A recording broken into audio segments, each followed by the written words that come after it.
Can you believe it, guys? The new Power Rangers video game is coming from Digital Eclipse, and it's going to be on the original Power Rangers. The Mighty Morphin crew is back in a new game that looks so more phenomenal. But I actually did a great reaction with my wife when it happened live during Summer Game Fest, so let's check it out. It's Morphin time! A brand new Power Rangers game with a what? Power Ranger game? Retro arcade? Hasbro! Let's go! Let's go, Hasbro! Back to the beginning. Awesome! Whoa! The OGs! Oh! What? An all-new action game! Let's go! Oh my god! Woo! Why have you done It's this, Morphin Hasbro? time! Oh yeah! Saber-tooth tiger! It's in the style of the Teenage Mutant Ninja Turtles game. It's only a matter of time. I love it!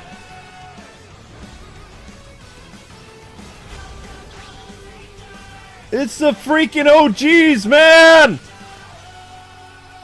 Now that's more phenomenal! Oh, this looks sick!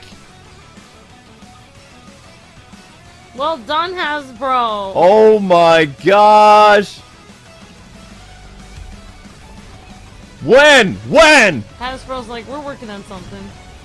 Rita's Rewind! Mighty Morphin Power Rangers! On Steam wishlist. Back to action! Alright, I got a lot of info to talk to you guys about the story. What is going on? I've done my research, and I'm going to do my best to describe just what the heck is happening in this awesome trailer. So I've actually had the pleasure of working with Saban brands going all the way back to the Game Boy Advance, back when different Power Ranger shows would be their own like tie-in video game to the series. So I got to cover DS, 3DS, Wii, and PlayStation 3, PS2, PS4, and even mobile games. And my last Power Rangers game with Saban/Hasbro was Battle for the Grid, along with Enway. So I had a very long-standing connection to the Power Rangers video game brand, so I am so excited that a brand new Power Rangers game is happening this year during the vacuum of no one knew what Hasbro was going to do with Power Rangers in 2024. And it looks like we are getting a Power Rangers game inspired by the awesome style of the Ninja Turtles Shredder's Revenge game that we covered extensively on this channel, including all the DLC, all the characters, and it looks like this is going to be a 6-player Power Rangers game based on the first season of the original show, but with a twist that ties it to the Netflix Once and Always special. And I'm going to explain how that is. So according to Digital Eclipse's website, the story is Robo Rita goes back in time sometime during the events of Once and Always and tries to tell her younger self how to destroy the Power Rangers. Of course, Zordon recruits the 5 teenagers with attitude, so we get Jason, Trini, Zack, Kimberly, and Billy, the original Rangers, morphing for the first time and facing a lot of very popular monsters that we saw in the first season of Power Rangers. And I believe we're also going to get a cool version of the Green with Evil saga. Now, why do I say that? Well, I don't know if Digital Eclipse is aware of this, but they may have let the Tommy slip out of the bag. And what do I mean by that? Well, if you look at this picture here of the Power Rangers fighting off some type of monster on this roller coaster, possibly Pineapple Clown, which they better have the soundbite where Jason says, "You go down, clown!" because that would just make my day. And they have tons of the original 6 Rangers ADR stuff lying around in a Hasbro vault from the Saban days, because I know they do, because different sound bites have showed up in Sega Genesis and Super Nintendo games and all kinds of stuff over the years, except the times that they've recruited Johnny Young Bosch to play Austin's character in the 15th anniversary and the Megaforce 3DS games. But that's besides the point. So they have their ADR lying around, and of course we don't have Trini and we don't have Tommy alive anymore. So if they're going to be in the game, it would be great to hear their voices from the original archive, voices that they recorded for ADR. Anyway, it's an ADD thing. I like to jump around. So back to this picture that you see of the roller coaster. Notice how there is a car that's green? Well, I think that green car is hinting at Tommy being a playable character, because notice that the pink car doesn't have the Pink Ranger in it. So green and pink are absent, but we already know Kimberly's in the game. So it's a likely possibility that you'll see Tommy and he'll probably show up as DLC, or maybe you'll unlock him during the course of the story. Who knows? But I think that's a Tommy tease, but that's just me. Anyway, so in this story, Robo Rita goes back in time and talks to her younger self, and they're planning on destroying the Power Rangers. So what in the world is going on? Well, I think that this game is going to borrow elements from the 1995 Mighty Morphin Power Rangers Genesis movie game. And what do I mean by that? Well, that Power Rangers game took place in the future and the past and the present of the Mighty Morphin Power Rangers, because the game was in development when the Mighty Morphin Power Rangers were still the original 6. So they had to change some aspects when the Power Rangers movie game came out, because they had no idea that 3 Rangers would be replaced. So Sega had a brilliant idea that made it different than the 1995 movie Power Rangers game on the Super Nintendo, which was just about the Rangers from, you know, the movie. So what they did is they started the game with Rocky, Aisha, and Adam, and Tommy as the White Ranger, and then they went in the past for at least 3 levels where you played as Jason, Trini, and Zack, and it was about finding the Sword of Power, which was how the Power Rangers transferred their powers to Rocky, Adam, and Aisha, how they copied them, okay? So, and then the game went back and you played as Rocky, Adam, and Aisha for the remainder of the few levels. It wasn't a very long game, but it was very cleverly done, and it was a nice bookend to fans of the original 3 Rangers that left the show. So I think that they're going to do a variation of this. And what do I mean by that?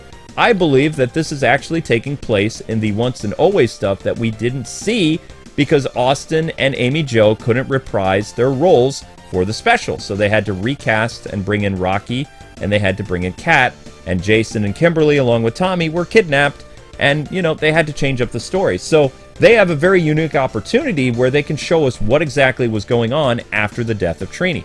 And I really think that's going to play a role. I could be wrong, but I think that would be actually kind of cool, so we can see what exactly happened when Tommy, Jason, and Kimberly chased after Robo Rita, who escaped into the Dark Dimension after their big climactic battle and the death of Trini. And that would also explain why Zack and Billy stayed behind, while the others were, you know, trying to go after Robo Rita. What if Robo Rita ended up in the past and told her other self what was going on, that she had a backup plan to go back in time and be like, hey, younger me, deal with this now. I'm going to give you all kinds of, like, tips about how you can defeat the Rangers because I'm from the future, I'm you. And that just adds so many story possibilities. So I think that the game is going to take place at the beginning, during the Once and Always, and then it's going to shift back to the 90s because the aesthetic is different. And I think when you go back in time and you see the Power Rangers in the past, everything looks very 90s-like. And then for the few levels that you get to play in the future, everything's going to look all dark and depressing because Robo Rita won, basically. So I think that would actually be kind of cool. I don't know if that's actually what they're going to do, but there is going to be some connection to Once and Always, as well as a retelling of how the original Mighty Morphin Power Rangers came to be. And like I said before, I definitely think they're going to do something with the green with Evil Saga because it's one of the most famous television arcs of all time, and there's no way they're not going to do something with that. Now, a lot of you are like, well, what's going to go on with that other Hasbro arcade game that's supposed to be coming out? Are you talking about G.I. Joe, The Rise of Cobra? Ooh, how do I explain this? Amber and I played the demo. It's not very good. The game needs a lot of oil under the wheels just to make it run better. It looks like Power Rangers is actually primed and ready for this year just based on the trailer differences. And I know, I'm comparing trailers from actual gameplay of G.I. Joe, which G.I. Joe was okay, but if they release that game, that's a solid 5 out of 10, which is not something Hasbro, you know, they need to do some more work under the hood, so to speak. It's not quite ready for release. But Power Rangers, if you look how fluid and fast and fun the gameplay looks, along with all the combos that the Rangers are doing in the super moves, and the Megazords, and the Mode 7 levels, this appears to be ready for this year. So I think the Power Rangers game is actually ready for this year, and I think we'll get a release date like maybe after Summer Game Fest or closer to the fall, because it would be a crime not for Hasbro to release this game celebrating the original Mighty Morphin Power Rangers game that came out in 1994 on the Super Nintendo 30 years ago this year. So to have that coincide with that anniversary would be so awesome. I don't know if it's going to happen, but I really think that this game could come out in 2024. And a lot of people are now speculating, whoa, because this looks like Shredder's Revenge, there is one other franchise, technically there's 2 franchises, that would make great video games with this type of visual style. And first and foremost, I'm just going to say it, X-Men 97 needs a game like this. That show did amazing. There's so many people talking about it. It's been so long since the X-Men arcade game was actually re-released on PS3 and Xbox Live, and not a lot of people can get their hands on that type of game outside of buying a 1-up arcade machine. And it's time. Like, you know, 6 playable characters based on X-Men 97. The actors are still alive for the most part, as well as they've been recast. So Disney, you gotta get off your tuchus and you have to make this. Because, I mean, you can only ride this type of beat-em-up wave so long, because eventually it's going to kind of die out. Like, you got to jump on this in, like, the next year or 2. Seriously. And Hasbro, you have one other property that is also, like, very close to celebrating a very monumentally big anniversary, and that is Transformers. Transformers G1 would do absolutely astounding with this type of aesthetic, with the 80s music and the living voice actors that you have. Like, this is just like a no-brainer. You could literally have 3 beat-em-ups. Power Rangers, G.I. Joe, and Transformers, and call it More Than Meets the Eye. While Peter Cullen is still alive, please, please, please, please, please, please, please give us a Transformers game about the first season of the show with this style. It would be just incredible. But yeah, in the comments section below, tell me, are you guys excited about the new Power Rangers game, or are you just sick of Mighty Morphin? Let me know in the comments section below. I can tell you the reason why it's Mighty Morphin is because of marketing. Mighty Morphin is a much more lucrative brand than any of the other Power Rangers shows. I hate to say it, but it's true. It's a worldwide recognized brand.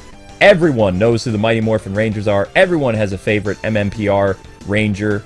And, you know, nostalgia is what pays the bills. But keep it locked here for more news on the upcoming Power Rangers Rita Rewind game, because there'll definitely be more news as the summer goes on. And hopefully we'll get the game later this year, so you can expect a lot of coverage from KwingsLetsPlays. But that's it. That's all, people. May the power protect you always. And until we meet again, God bless and happy gaming. Later, Ranger Nation.